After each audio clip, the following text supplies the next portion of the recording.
Hello, everybody, and welcome to another edition of EAL, talking about EAL.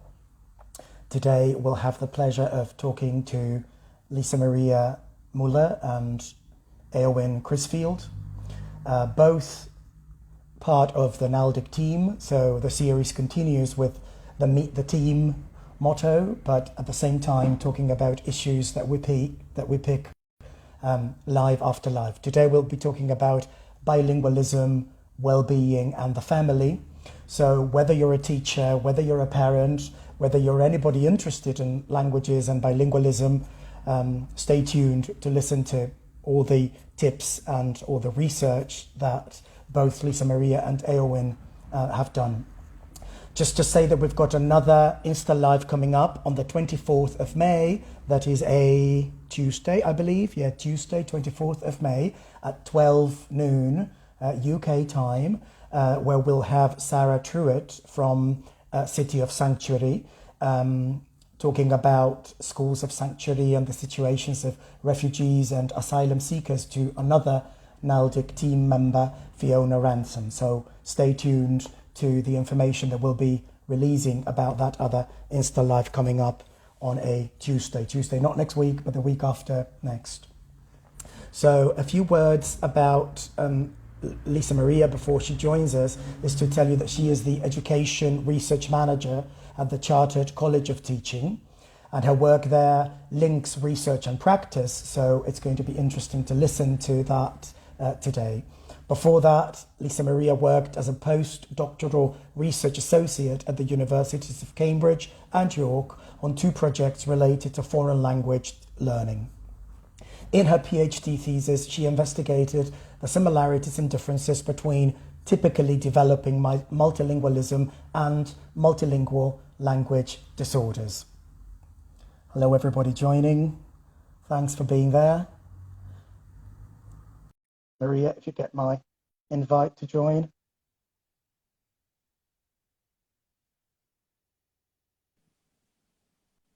Hello, Hi there. lovely to be here. Hi everyone who's Was joined. that all accurate? Anything to correct?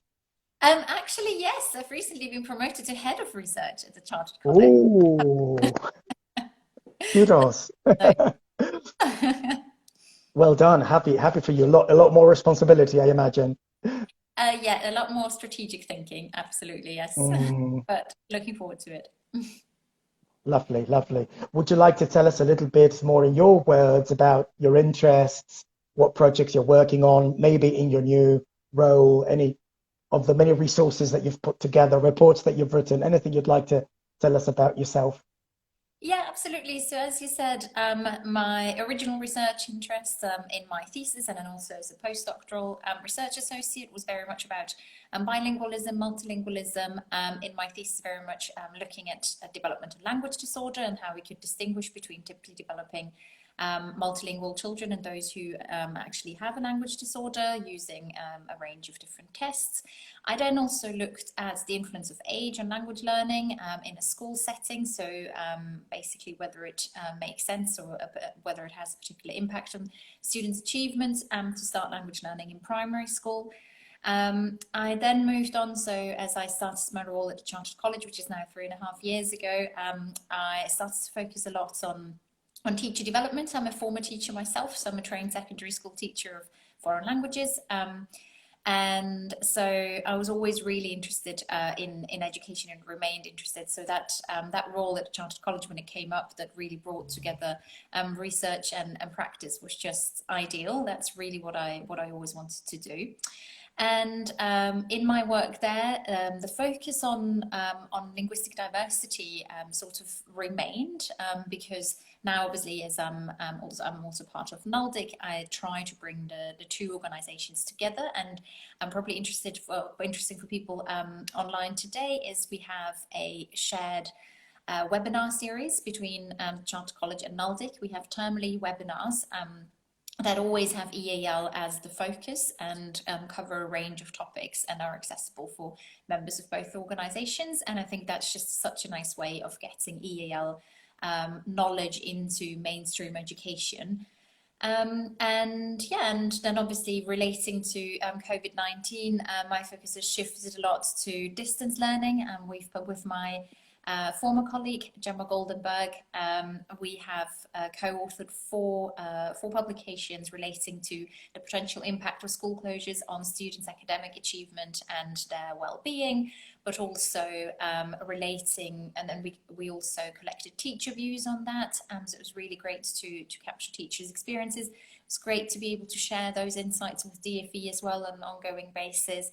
And then again, we reviewed the literature on effective approaches to distance learning.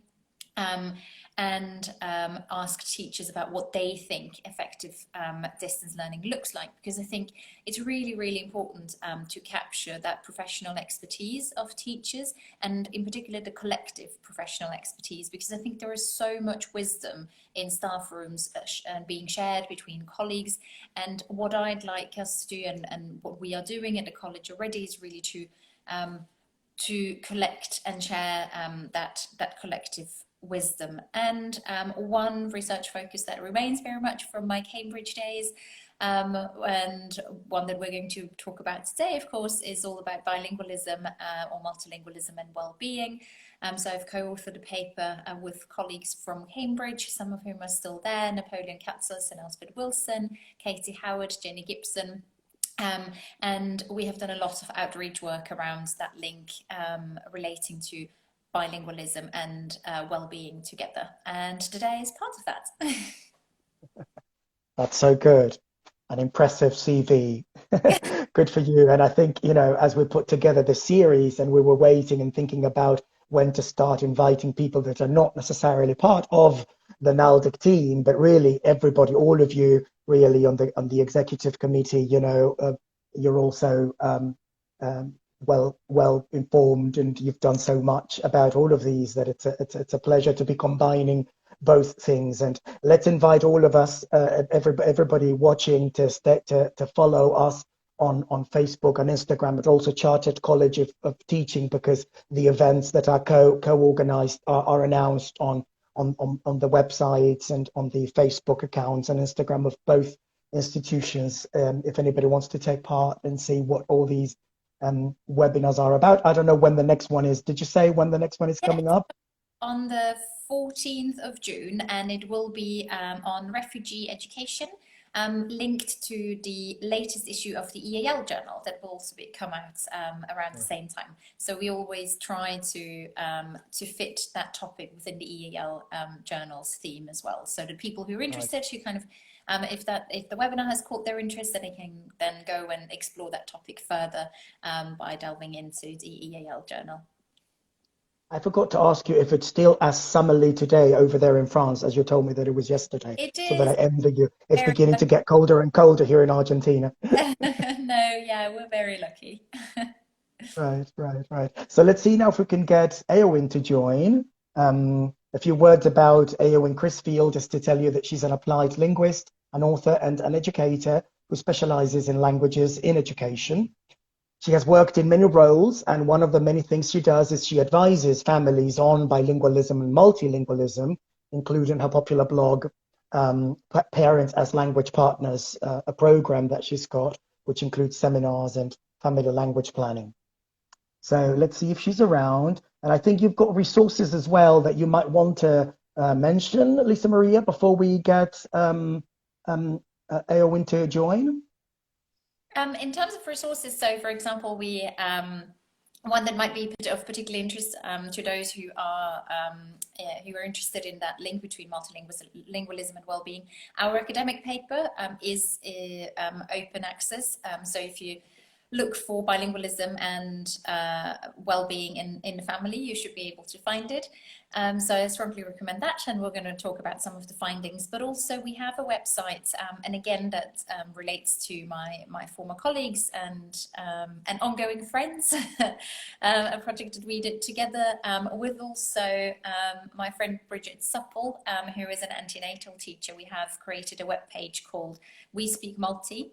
And on that webpage, we have hosted some resources, developed some resources that can really help families to have conversations about their family language policy, their expectations, let them reflect on um, who speaks which language, how much time they spend with a child, but also, so in that particular project, what we did is we partnered with Bridget Supple and other antenatal teachers, because through conversations with her, when we were talking kind of about my research and her work over a glass of wine usually, we came to the conclusion that really families start to ask questions about multilingual upbringing already at the antenatal stage before a baby is born. And very often antenatal teachers are indeed the first professionals that families meet and pose these questions to, yet there is little to really basically no information available as part of antenatal teacher training. So antenatal teachers then quite often have to resort to what they find online. And as we know, with everything that we can find online, some of the information is good, some of it is outdated or even blatantly wrong. So we put resource packs together that basically summarizes the main information that one needs, as to some of the common myths that one might be exposed to as part of this, as part of these questions, common questions. So we worked with antenatal teachers to find out some of the common questions that they've come across. So concerns about linguistic development and so on, and some of the answers. So and some Is guidance. that, you said, sorry, you said we speak multi.com, is it? We speak multi .org, I think, but .org, right, right. I'll make sure to check all of this, and then because the recording will stay on Instagram, we can write the resources and the references, but at the bottom of the video, so they will be typed out. wonderful. So it's Because I, wespeak.com. oh, right, right, Yeah. right. So So let's that's see. a Yeah. resource to check out. It covers, as I said, some information around to support multilingual families in their journey to take the decisions that are right for them. So I think that's really important to consider. We're not here to recommend one particular strategy. So, say one parent, one language strategy, or any other strategy that is out there. I think it's really, really important to consider, bear in mind that every family is unique, and every family has to make the decision that is right for them. And in some cases, that may be monolingualism, but it should just be a very informed decision, and one that is not based on misinformation or on myths, or sometimes some pressures from family members who may have a lack of information, who may be concerned about children's language development, which can lead to a lot of conflict. And these resources really help families to have some of those questions and discuss these topics openly with each other as partners. Is probably a good point to start. But then also, if there are concerns with other family members, maybe from grandparents or someone else, to really maybe address those even before the child arrives, so that there is no potential for conflict later down the line. I think that's really important to stress. Will you bear with me for a minute while I invite Eowyn, because I announced her about 3 times already, and we're keeping her waiting. So let's see if she can join us.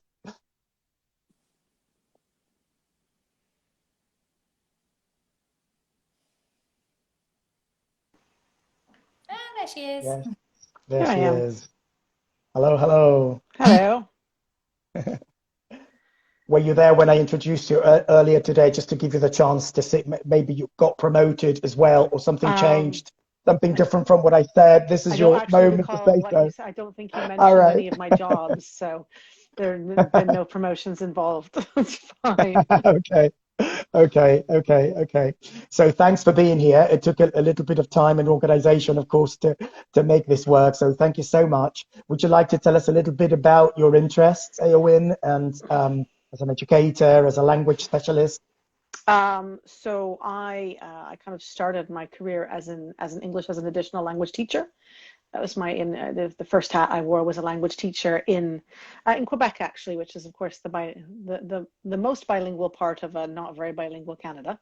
And then when I went back to do my graduate work, I studied bilingualism, applied linguistics, and became quite interested in the dynamics of bilingual families and bilingual countries. And then I moved to the Netherlands when just after I had my first daughter, kind of enhanced that interest. And I realized in my perambulations around the expat community in the Netherlands that there's a lot of misinformation about bilingualism and a lot of misconceptions about what it was to raise bilingual children and why we would do it and how we would do it. And so I just started offering seminars to families. And so that was 20 years ago. And since then, I've worked with thousands of families over the years. And I actually use the term family language planning and not family language policy for reasons that I won't get into here because they're more academic than not. But I, for a long time, focused quite strongly on how families can plan for success, well, to meet their goals, whatever those might be. And you're right, Lisa, for some families that might be monolingualism is the right thing to do. For other families, 4 languages is the right thing to do. And like Lisa, I don't endorse any one particular approach, but what I do endorse is knowing enough about bilingualism to set your goals and make a plan, and work with your children and your network effectively. And so that all turned into my second book, which came out last year, which is called Bilingual Families, A Practical Language Planning Guide. I don't get as much opportunity to work with families as I used to because I work far more with schools and also hold an academic position now at Oxford Brookes University. But I'm still very interested in and do connect with families all over the world about their particular family language planning questions. In that book last year, Eowyn, which I had the pleasure to review for the EAL journal, you talk a lot about myths, and Lisa also mentioned you both played with words like myths and misconceptions and wrong ideas. What would you say are, well, we can't really say your favorite myths, but what are the myths that you think you've encountered the most, or the ones that still maybe strike you today when the world has maybe, become so global and people travel so much and know so much about languages? What would be the 1 or 2 myths that you each find that you still have to do maybe quite a lot of work to debunk, or that families have the wrong idea about? So I would say that children are little sponges, and they just effortlessly soak up as many languages as we throw at them. I think that it does a real disservice to children, and it also does a real disservice to parents, because if we think that they have some sponge-like innate capacity, when they're 7 years old, we turn around and realize actually they don't speak my language very well. It takes away any kind of agency from the children and from the parents in supporting that journey. And connected with that one, I think they're kind of, 2 for the price of 1, is that earlier is always better when it comes to language acquisition. I work mainly in the international community, and I encounter in the schools and organizations I work with very, very well-meaning, high-flying international parents who really think that 6 months of Russian once a week at school is going to have their 3-year-old be fluent in Russian, and that if they don't get that Russian in now, they'll never get it in. And so I do see a lot of kind of, I would say, market-driven approaches to raising bilingual families that I actually push back against very, very hard, because I think we should never choose a language for our children for economic or market reasons. And about the sponge metaphor, right. About the sponge metaphor, if I get you right, what bothers you a little bit about it is that the passive role in which the child is placed in, if we accept that they are sponges, that will be like a passive recipient of whatever knowledge, in this case language, is all around them. Yeah, absolutely, that they are passive, and then they have to do no extra work even if they have 4 languages. And I think, we talk about the sponge-like capacity of the infant brain to become simultaneously bilingual. So if you introduce 2 or 3 languages to a child when they're born consistently over a long period of time, the child will develop in those 2 or 3 languages. But that's very, very different from taking a fully formed monolingual or bilingual child and dropping them into school in a new language when they're 4 years old or 7 years old, and expecting that sponge-like capacity to kick in, and that it won't be traumatic for them, that it won't be difficult for them, that they won't feel overwhelmed. And so I think that people have a tendency to take that kind of early simultaneous bilingualism as a truism, when we can't extrapolate those experiences to sequential bilinguals. But also, I And as think far as yeah, go ahead, Lisa. Yeah, please. probably just worth adding to that as well, I think, is as Bridget Supple, the antenatal teacher I mentioned earlier, would say probably as part of a training is parenting involves a whole lot of nagging. And I guess for in the context of multilingualism, that's no less the case. It does involve a lot of work, reflection, and planning. It's not something that just happens automatically. There are potential barriers that can come up at various ages even. So a child may easily accept to speak multiple languages at the very beginning, but then maybe at school entry they may start to refuse speaking a language, or at adolescence they suddenly might decide that their home language isn't cool anymore, and all of these things. And that's not very different from what one might encounter with a monolingual child. There are obviously some challenges along the way in any context, but I think it's just something to be prepared for. So going into a multilingual upbringing, thinking that it is just the children are sponges, they're just going to soak it up, I just need to speak to them, will potentially set up parents for failure, because also we need to consider, for example, not just oral language development, but literacy as well, which of course requires a whole lot of planning. If you are speaking a minority language that is only spoken at home, it requires you to think about whether you think it is important for your child to learn how to read and write in that language, and you may decide not to, that's okay. But if you want them to, then they require that additional support to develop their literacy skills, and that may be through complementary schools. So how is that going to potentially conflict with other activities? It may lead to potential conflict in children when others can go off to their football or horse riding or whatever classes, whilst they have to sit in a complementary school. So there is some managing that needs to happen around there as well. So I think that's just really important to consider in that context as well, that yes, it's not just like flicking a switch and Parenting is hard work to begin with. So, of course, any aspect of what they don't tell you about parenting until you've become a parent, right? And I was surprised to see in your book, Eowyn, and maybe I shouldn't have been, that that's what you propose as well, that working on bilingualism and multilingualism, well, requires hard work. You even offer plans and worksheets that families that want to take this seriously can actually complete and review, because, of course, situations change. What can you tell us about that? Which may sound a bit scary, but it is the truth that every aspect of parenting is hard work if you want to get it right. It is, and I think the first thing that I say to parents is that your child comes first. So the well-being of your child is more important than any language. Well-being may be connected to one or more of their languages, but we should never sacrifice our child's well-being for some ideological language goal we have. And I see it a lot, again, in the international community, where parents are choosing, for example, for a bilingual program because they want their child to be bilingual in French and English. But that child speaks already 2 languages at home.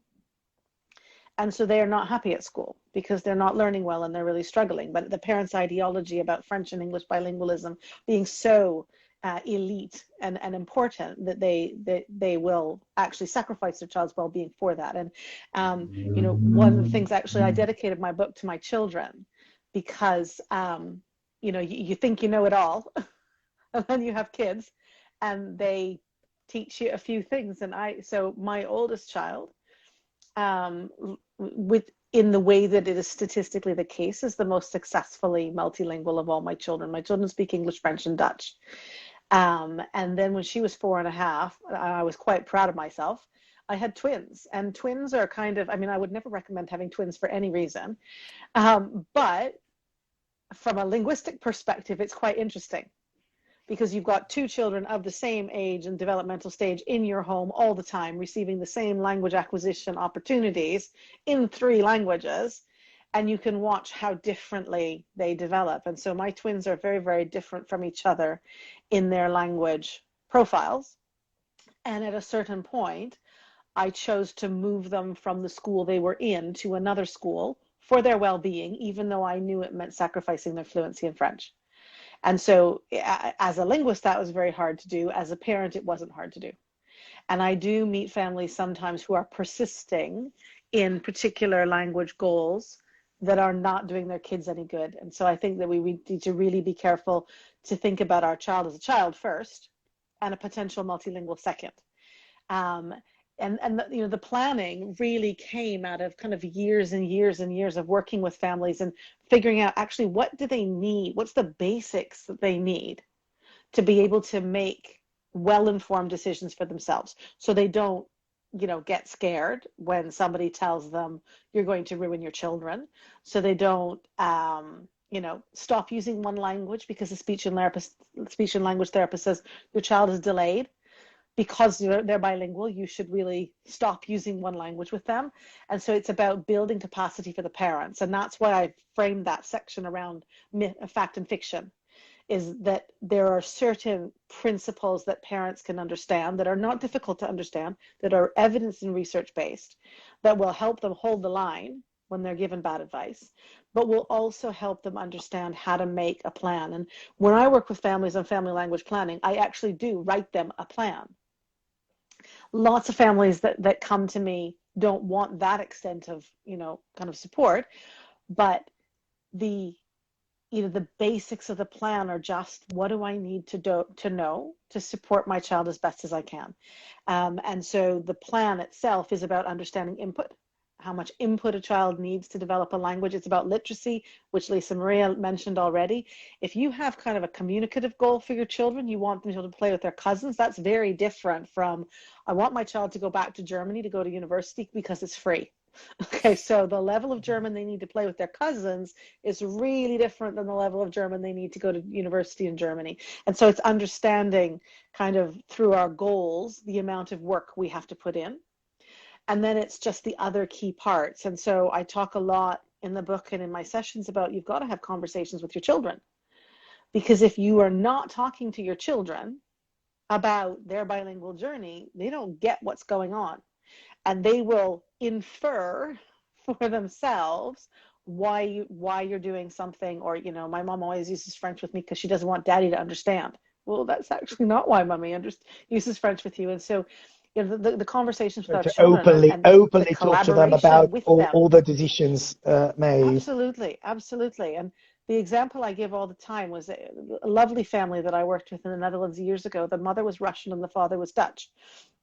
And they came to me because their 6-year-old daughter had stopped speaking Russian. She started refusing to speak Russian, which Lisa Maria also mentioned, this happens. And so I sat down with her and we had a little conversation. And I said, can you speak some Russian to me? I think Russian's really cool. She said, no, I can't do that. And I said, well, why can't you? And she said, because Russian is a secret language. So you can imagine the look on her mom's face. I said, well, why do you think Russian is a secret language? And she said, because mommy always speaks to me in Russian. But as soon as someone else comes in the room, she changes to English or Dutch. And so what her mom was doing as an inclusive strategy to the child was something else. And we often don't think about that. We don't think about what does it look like from the level of a 5-year-old. And so I talk a lot about your own language decisions influencing your children's understanding of a bilingual or multilingual family. And so that, that family had to frame their discussions around, it's not that it's secret, it's that not very many people that come to our house understand Russian. So I'm just being nice by changing to them. But that also meant that the mom needed to be more consistent to continue using Russian with her, even when someone else is around. We don't need to switch our family language just because someone walks into the room who doesn't understand it. It's not rude to continue speaking your own language with your child. No matter how many people want to tell you it is, it isn't. And so it's about that ownership by the parents and the confidence in for that mother to say, I can continue to speak Russian with her in front of other people. I might mention to them, by the way, I always speak Russian to her, but that knowledge empowers parents to have a better chance of getting it right. I think what you're saying is so important about having those open conversations with children, but also anyone else who may not have experienced a bilingual upbringing. I think there are so many things that one takes for granted. So I was brought up in a bilingual household myself, with an Austrian father and a Polish mother. So for me, it was always normal to speak multiple languages at home, to switch languages at the dinner table, and so on. And also important to add that my dad doesn't speak Polish, he understands a lot, but so that secret language a little bit was maybe going on as well to some extent. But anyway, but for me that then meant that it's second nature. But I think I realize also that for contexts that are monolingual families, there are so many strategies that seem strange or not inclusive, such as you just mentioned, not speaking a language that everyone understands is not necessarily a sign of exclusion. And I think being explicit about that, being explicit about one's goals, and making people understand also that we're not speaking behind their backs just because we're speaking another language, making maybe sometimes think people understand also that if you speak in a second language all day, it is simply easier for your brain sometimes to speak your native language. So it's actually a rest to be able to speak that to your partner or your children. And I think that just being very inclusive and explicit about such strategies can avoid a lot of conflicts. So I'd always advocate for having such conversations with parents-in-law, grandparents, anyone who might not have experienced a bilingual context for themselves, because it can be tricky to understand. And a couple of years ago, you reviewed an impressive number of sources, Lisa Maria, with respect to well-being and bilingualism. What were your conclusions by looking at all of that material? How do you see all of the question of well-being today in the light of that scoping review that you did? So I think what that scoping review showed was that there is a link between language knowledge and well-being, being able to use your full linguistic repertoire, being able to create and forge bonds and relationships with people across contexts can be really empowering and important. So one example I like to mention in that context quite often is you have to bring it down to the concrete. So for example, when you can hear a recommendation that children shouldn't be brought up in the minority language or in the mother's or the father's language, for example, for whatever reason, I'd quite like to confront people who make such a recommendation by saying, so how would you have felt about not being able to speak to your aunt, for example, or your cousins, as Eowyn mentioned earlier?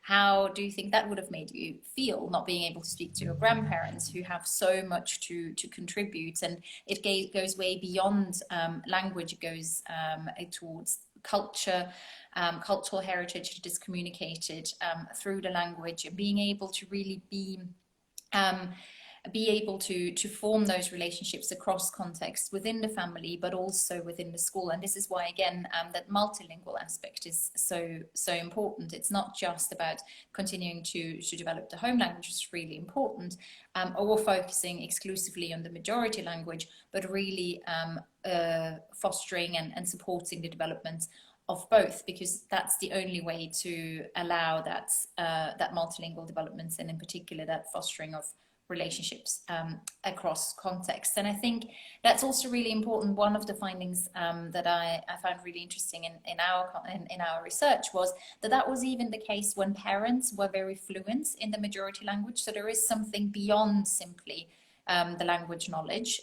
So some studies indicate that even in such contexts, it may be important for children to continue to speak or know at least. So some studies, there is some disagreement as to whether it is just a passive knowledge or understanding of the language, or whether it has to be an active use of the language. And we need some more research to shed light on that question. But at least some understanding of the home language, with the caveat, of course, that in some contexts, the upkeep of a heritage language, a home language, can also be linked to trauma, which needs, in the most recent situation, for example, in the context of war, parents may not wish to do that. And again, that kind of opens up a whole other context in which bilingualism may not be the right choice, and that's something to consider. But where that is not the case, supporting a bilingual development so that children can foster those relationships across contexts and fully understand their family heritage, even understand some child rearing practices that might differ from one context to another. So there was one study, for example, that showed that relationships between fathers and their sons were improved, and that was a Korean context, if I remember correctly, when the adolescent sons understood Korean, because it helped them to understand some culturally different child rearing practices. So whilst without knowing Korean, that may have impeded that understanding. However, as they were able to understand Korean and relate to their fathers better, they didn't read, for example, then the example was strictness in the article. They didn't read their strictness as a lack of love, but simply a culturally influenced different child rearing and upbringing practice, which improved their relationships. So I think it's really important to make that link and stress that link between relationships and language development. You've just mentioned cultures, and I was thinking we've been speaking about families rather a lot, but if we think about teachers, and NALDIC reaches out to teachers and schools a lot, of course, particularly early career teachers who may receive newcomers from other countries, it's difficult to speak of tips maybe, but what advice can there be for early career teachers, also considering that well-being might mean something different in different cultures, and talking openly about well-being can also be accepted in different ways depending on, is there even an expectation in every part of the world that the school takes care of a pupil's well-being? There are many things that can make the whole thing complex. What can we say to early career teachers that receive newcomers from the perspective of well-being?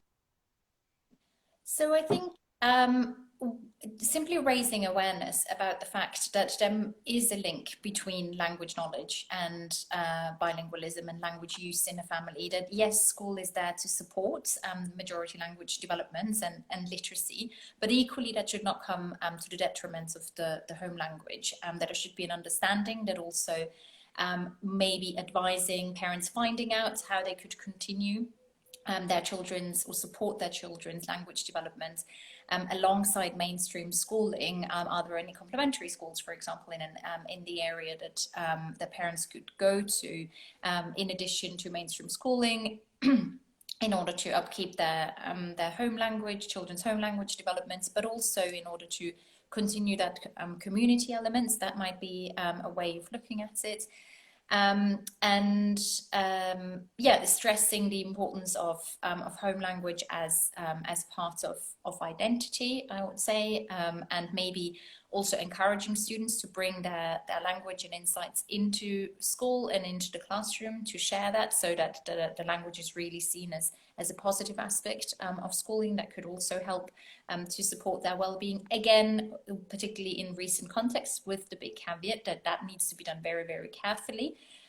With new arrivals who may have been exposed to trauma and who may not wish to interact in such a way, or who may not wish to draw attention to their heritage. But simply raising awareness about those links between well-being and home language maintenance, I think, is already really important. But I'm sure Aaron has even more ideas. I think it's quite interesting because in my experience, families is what schools struggle with the most, how to reach out to the families of their multilingual learners. For lots of really diverse reasons, depending on the context, those families, the caregivers or parents, whoever is with the child, will struggle more to be included in the child's education in the school, whether that's cultural. In some places, family doesn't have anything to do with the school. They're two separate things, whether that's linguistic, that the caregivers don't have the kind of level of English to feel comfortable and confidence in schools.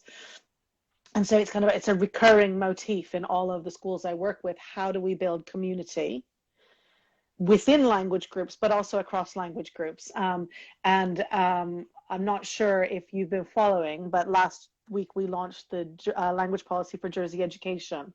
So it's for the whole education sector on the island of Jersey. And there's a whole section of the policy that talks about stakeholders and relationships. And that's the parents, and that's the teachers, and that's school leadership, and that's the whole sector.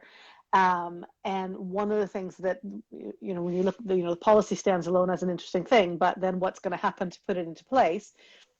One of the things that is part of the greater project is every single state school on the island now has, starting in September, a multilingual learner lead.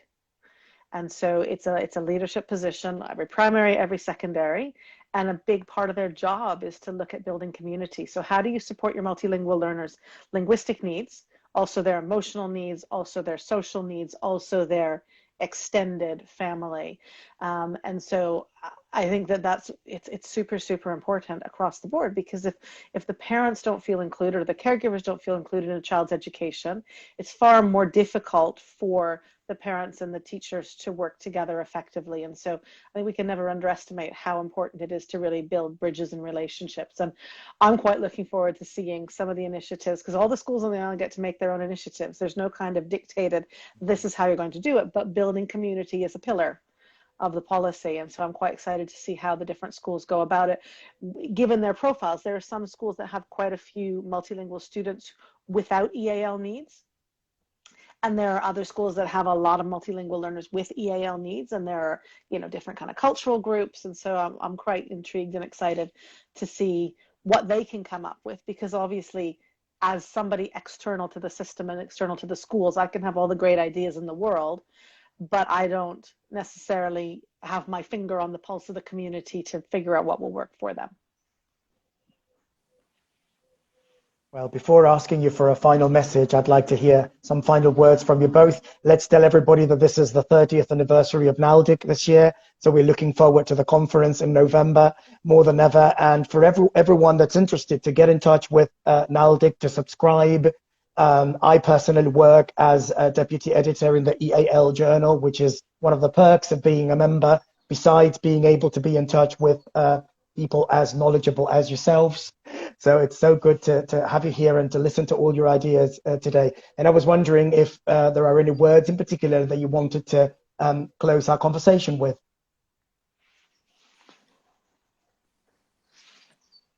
I think probably just remembering this, as we said multiple times already today, that there is a link. That language doesn't come and doesn't happen in isolation.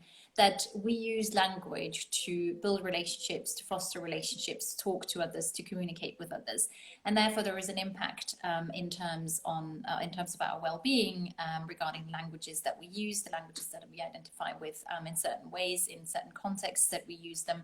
And so I think that's such an interesting area to explore further. We're only just starting to scratch the surface. And there are great initiatives out there. So, for example, I'd also recommend the work by Professor Nikta Hauer in the HabilNet network. I'm sure we can link to that as well.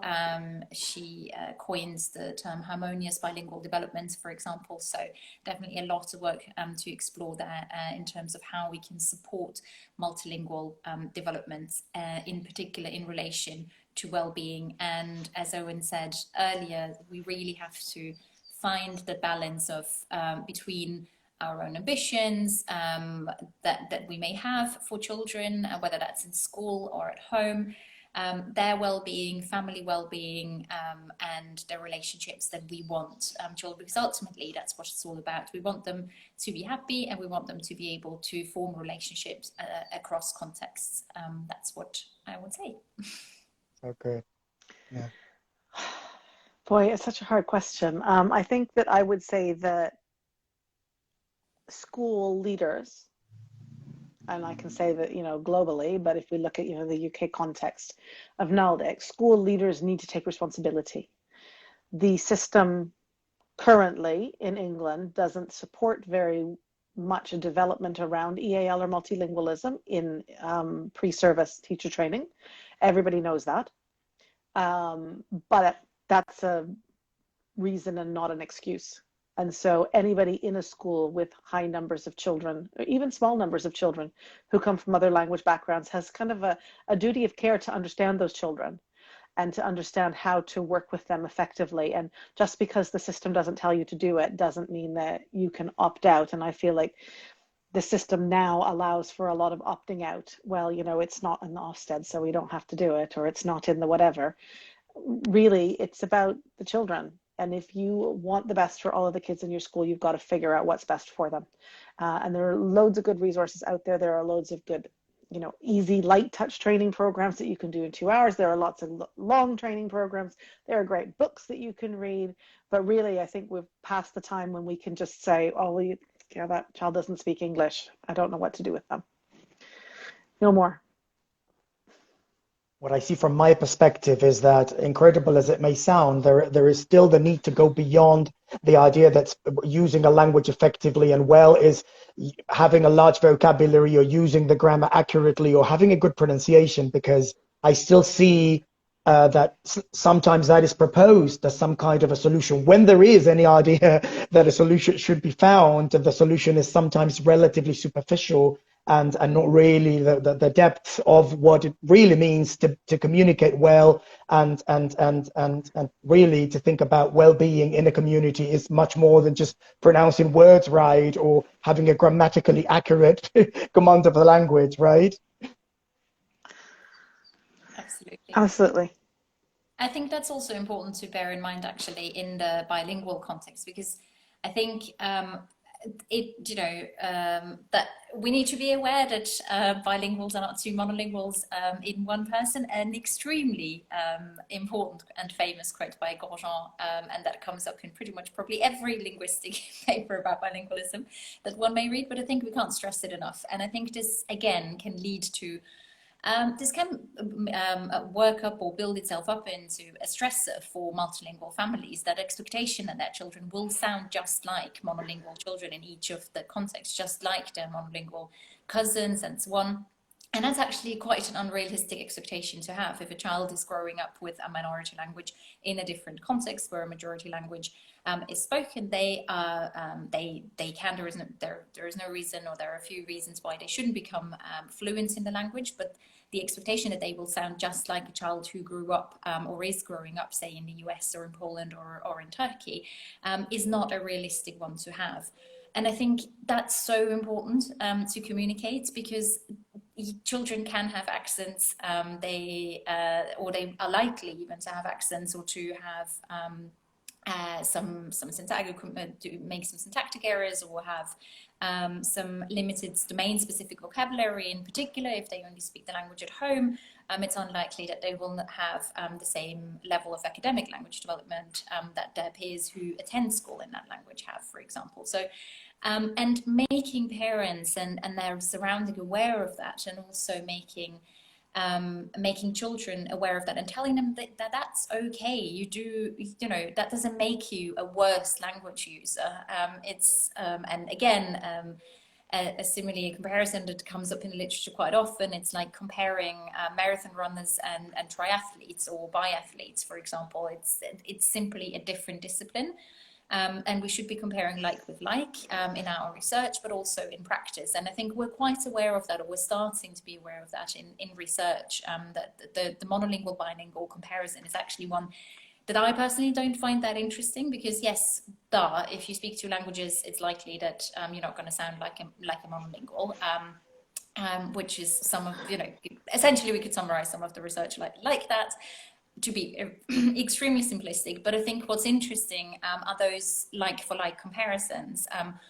What's the role of exposure? What is the role of different language combinations, for example? How does that impact language development? And so many other reasons that we're only just starting to understand. So I think that might be a strong message to send to parents, and also a lot of multilinguals out there who sometimes may think that they're maybe lacking something because they don't sound quite like a monolingual in the language. So really moving away from the monolingual as an arbitrary standard, when already the native speaker is very arbitrary as a concept, and let alone a uniform sounding native speaker. I think that could really release quite a lot of stress in families. Can I add one more just to that? Every Yeah. child is unique. And just because you do things one way with one child and it works, doesn't mean that doing exactly the same things with another child will work also.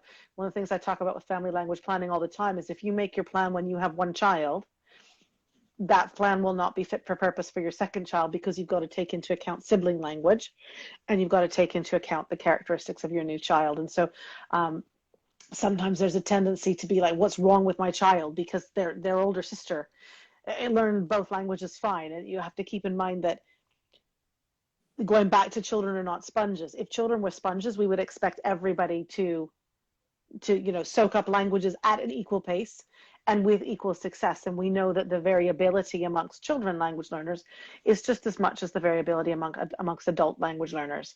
And so, you know, one child, one plan, and adapt. You know, you can't expect every child in a family or every child in a class to come to another language in the same way, with the same enthusiasm, with the same aptitude, with the same energy.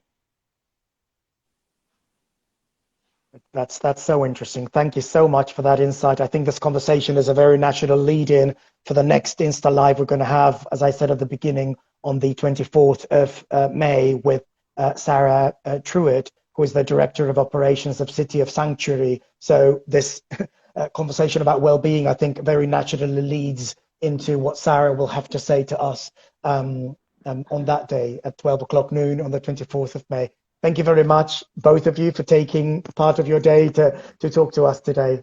It's been very interesting. Thank you for having me. This is my first Insta Live. It's been fun. Ooh. Yeah, and I. We did it. We did it. Thanks very much, everybody. Bye-bye. See you. Bye. Bye, everyone. Thanks for joining.